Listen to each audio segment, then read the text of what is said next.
Ito mahirap sa bansang Pilipinas eh.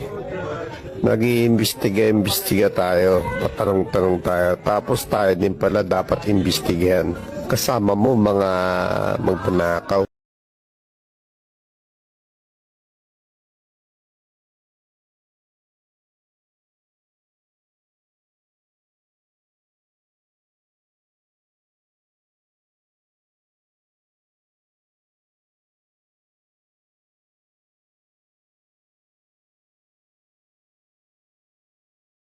Ito mahirap sa bansang Pilipinas eh.